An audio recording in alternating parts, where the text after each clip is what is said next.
when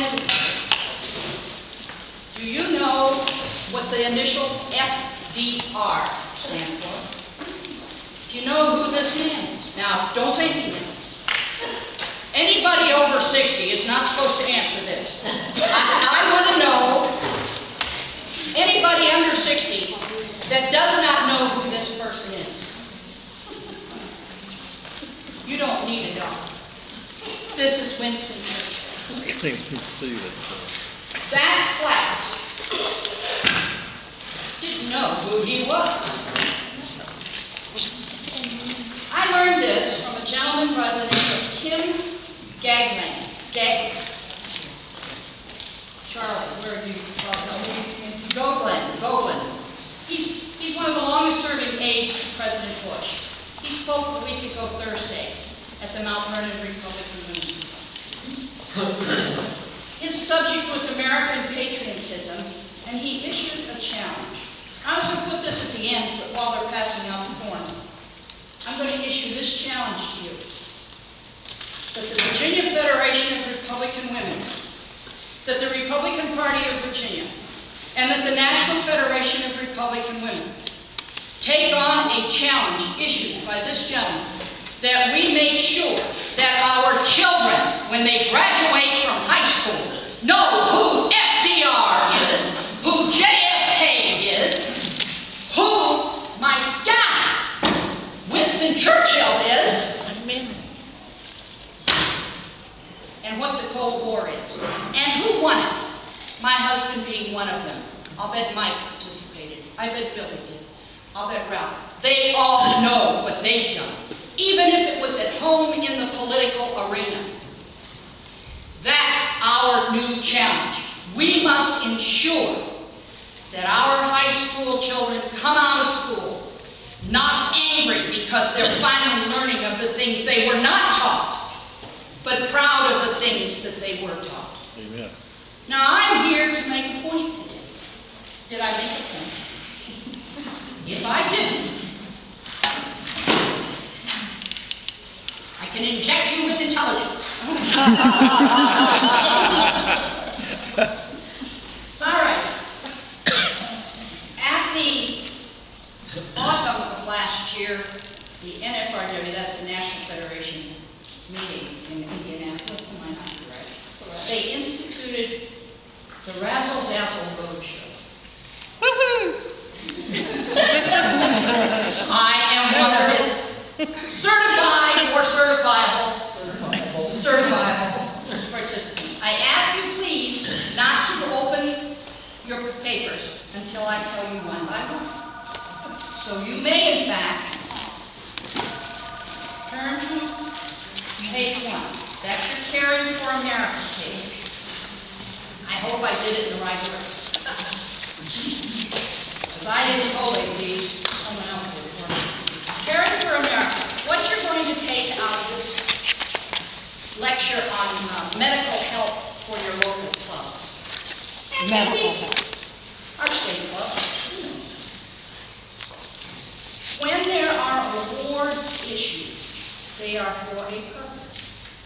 That is to ensure that you are interested enough and able to generate enough Republican interest and activity in your community and show the big heart of being a Republican. That we are not a bunch of old, white, decrepit women. Do I look decrepit?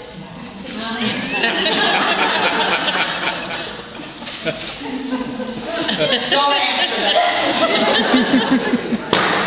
In any case, Caring for America Award is one of the awards that you can get at the state level and also at the national level. Am I correct? Yes. Okay. And so in your collection, you may open down to page 1, Caring for America. And it gives you, I'm not going to go through all this because I am part of the organizing team, so I have to get everything on schedule. So you've got it here to talk about this, to read and know. Caring for America right now, the most or the least you need to do is buy a sign and put it in your yard. If the bulk of people do that, and put a bumper sticker on the back of their car and drive to Washington, D.C. or downtown Rome. You know, I just learned that there is an elk, Cooper, I think is the name. You ever heard of Islamburg, New York? Islamburg is a place where they are training Muslims. Mostly they are getting these converts at prisons from the black community that are in the prison. And they are converting them in the jails or the prison to the Islam thinking. And then they provide them a place to live in Islamburg where they learn how to blow up school buses. We've seen film showing a school bus that had been blown up. And they're learning how to properly lay detonation. They're learning they're doing target shooting. They learn how to do improvised bomb making. Where was that again? Islamburg, New York. I am told that you have one very near Roanoke. Charlottesville. To the east of Rome. I have asked for some verification on that.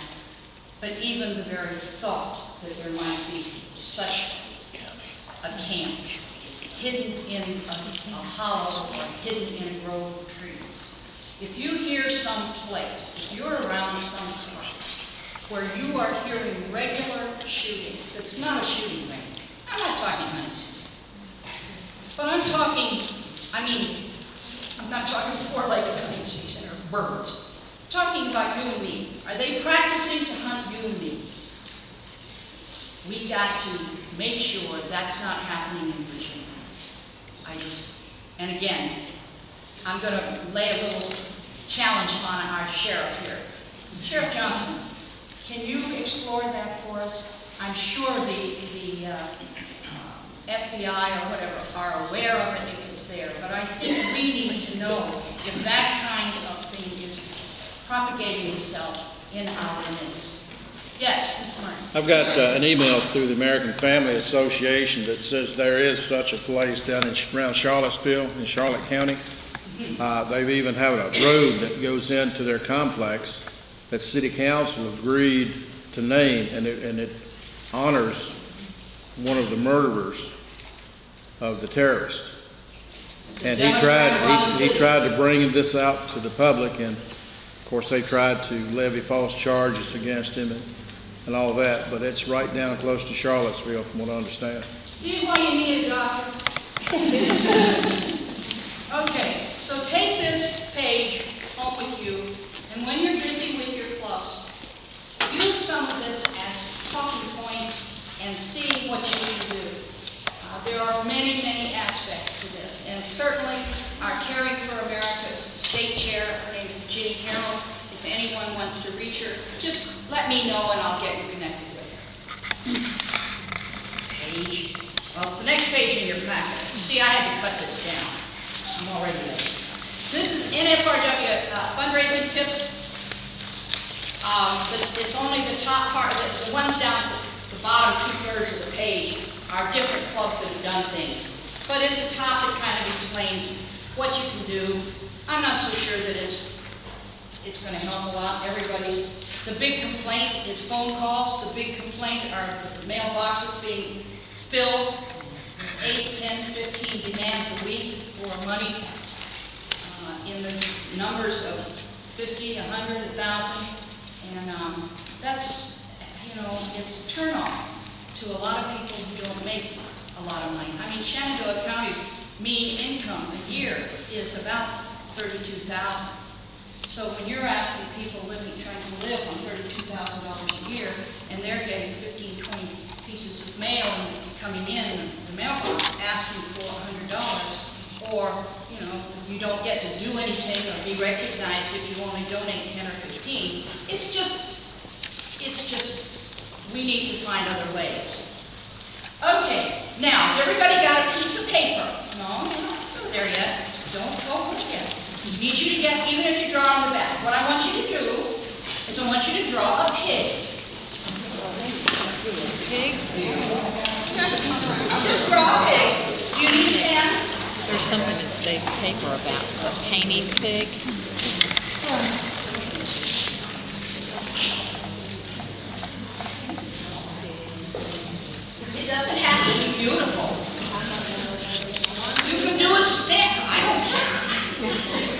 A stick pig.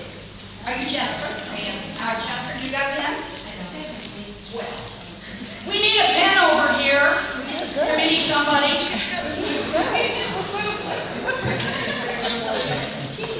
This is Miss Piggy.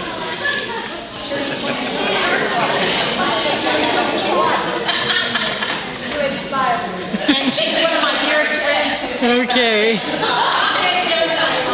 Does anybody have to see our pig? This is serious now. I'm giving you an injection of intellect. All right. Here's your pig personality profile. Are you ready? If the pig is drawn near the top of the paper, you're a positive, optimistic person. If your pig is drawn in the middle of the paper, you're a realist. If it's towards the bottom of the page, you're a pessimist and have a tendency to be negative.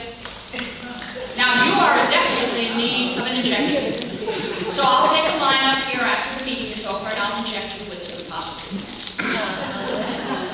Now, your pig is facing left. You are traditional, friendly, and good at remembering dates, particularly birthdays. If it's facing forward or angled forward, you are direct. You enjoy playing the devil's advocate and neither fear nor avoid discussions. Is there anybody here like that? You get a prop.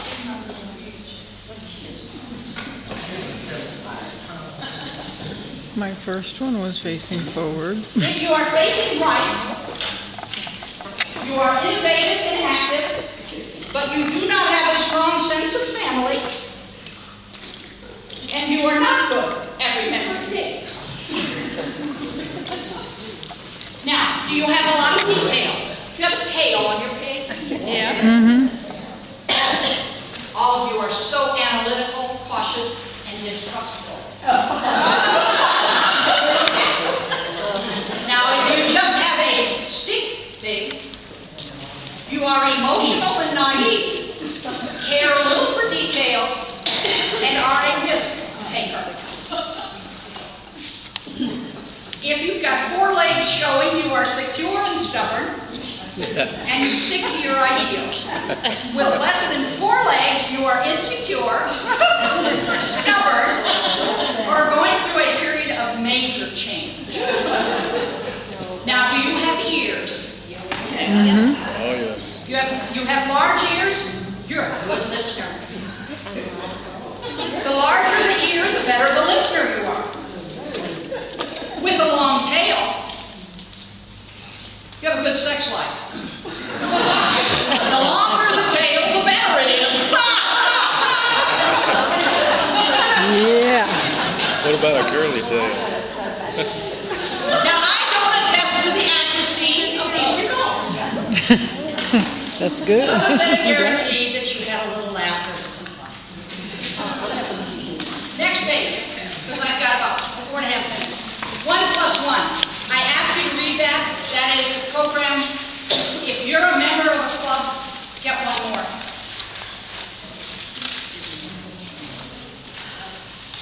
I've already talked to you, that's not there. The American Competitive Initiative is what prompted my opening comments about FDR, Churchill, JFK, and the Cold War.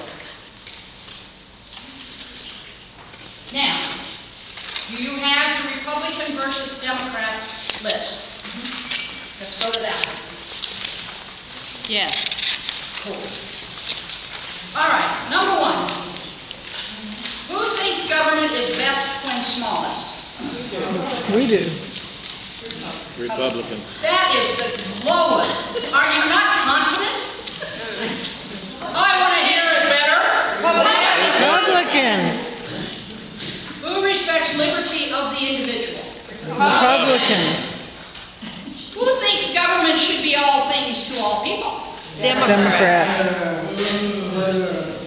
Who holds taxes lower to strengthen local government? Republicans. That's questionable, but that's the name, that's what you're supposed to say. Who cuts America's defense relying on diplomacy to preserve world peace? Liberal Democrats. A lot of words with no substance. Who raises taxes higher to strengthen governance? Democrats. Do I hear a who? Boo. Who makes regulations to control local businesses with paperwork and red tape? Democrats. Who believes that the best way to preserve world peace is through a strong, prepared defense? Republicans.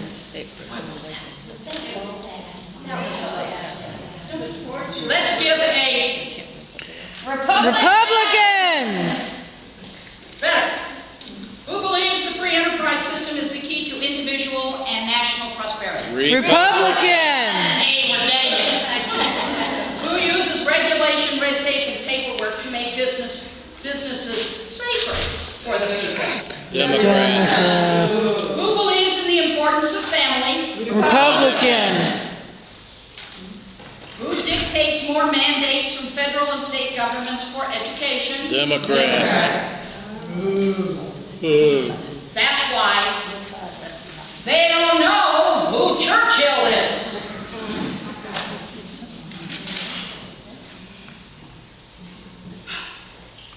America is to blame for nearly every international crisis is blamed on, is the belief of what party?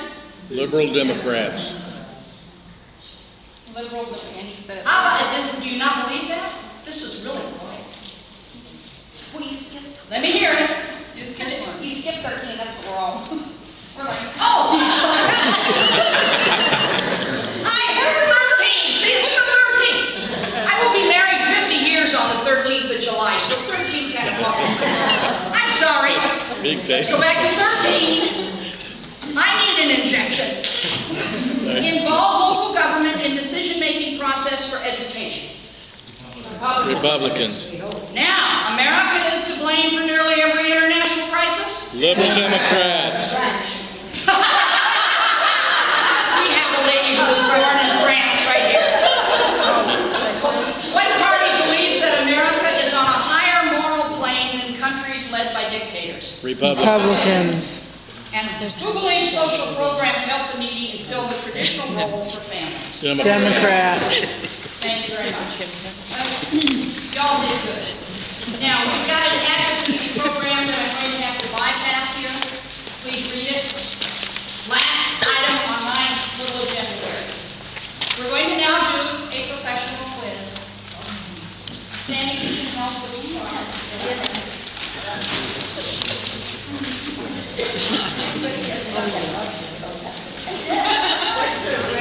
This workshop that she did, I just filled out paperwork galore for national awards, and we have about 25 clubs that submitted papers.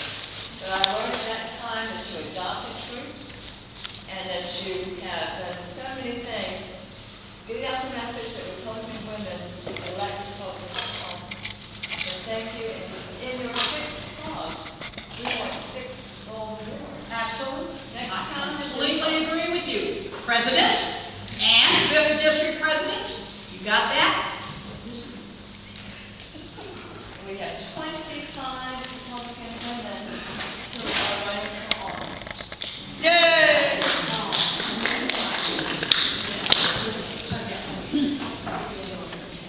All right, we're going to do a professional quiz here. This is really short. How do you put a giraffe into a refrigerator? Very Open the door and carefully. very carefully. You don't. Joy. Wait a minute, Joy, she gets this, she can have that. What did you say, Joy? Yeah, that's right. Open the door and stick him in. Yeah, that's okay. How do you put an elephant into a refrigerator? She can't answer this time. How do you put an elephant? Oh, you open the door and put it in. That's not the question. Now, in Mary's lecture, she says, don't diversify. We are sticking to a...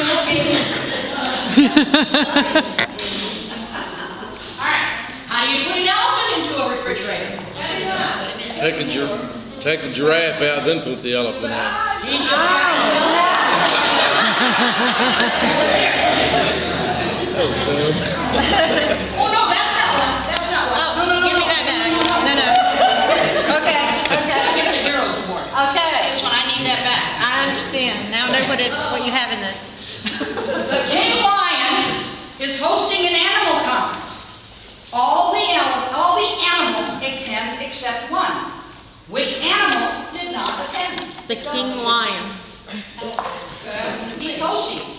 The elephant. The elephant. You never. You both got it. Tara didn't get a prize because she was not saying it first. No, that's you gave the red one. She gets that. There we go. There is a river you must cross, but it is inhabited by crocodiles. How do you manage to get across it? The crocodiles are all at the convention with the king lion, so you don't have to worry about them. You go around it. Throw Hillary in. That's right. Yay! Who gave that? Go around it. Yeah, were you the one that said, yeah, okay, and now, because you had the smarts to know that the crocodiles were not in there to bite you, we have a special prize. You know, one of the things that the VFRW does is it's concerned with women's health. So I have a book here on 5 ways to improve health care for women. But the most important part is what's inside. It's the Hillary Clinton barf bag. Oh, I treasure it. Socialized medicine will make you sick. Okay. Yeah. I'm gonna love it. I'm done. 1 minute. I promise. Thank you. I am here to award 2 awards. I want to know, I need 2 people, so keep your eye, we need the first 2 hands to go up. There is a story on the internet that a young man has explained the difference between sheep, wolves, and sheepdogs. Find it real quick. There are sheep. They are mostly citizens who are kind, decent people, not capable of hurting each other, except by accident or under extreme provocation. So you're sheep. Then there are wolves who feed on the sheep. Who are they? Democrats. They are evil men in this world. They are capable of evil deeds. And they're not necessarily Democrats. We're talking about others. The moment you forget that or pretend it is not so, you then become a sheep. And then there are sheepdogs. And this young man writes, I live to protect the flock and confront the wolf. If you have no capacity for violence, then you are a healthy, productive citizen, a sheep. If you have a capacity for violence and no empathy for your fellow citizens, then you have defined an aggressive sociopath, a wolf. If you have a capacity for violence and a deep love for fellow citizens, you are a sheepdog, a warrior, someone who is walking the uncharted path, someone who can walk into the heart of darkness, take the universal human phobia, and walk out unscathed. I am asking for 2 in this room to commit to being sheepdogs until our next retreat. Do I see any hands? Emgard. You mean I get 1? That's interesting. That tells you, does it not? So very much. That you're all very decent people. But if you're standing beside someone who does not agree with you, you don't want to hurt their feelings. You would rather let them hurt your feelings. And that is not good. So we have 2. I challenge you. You have a sheepdog, and you have a sheepdog.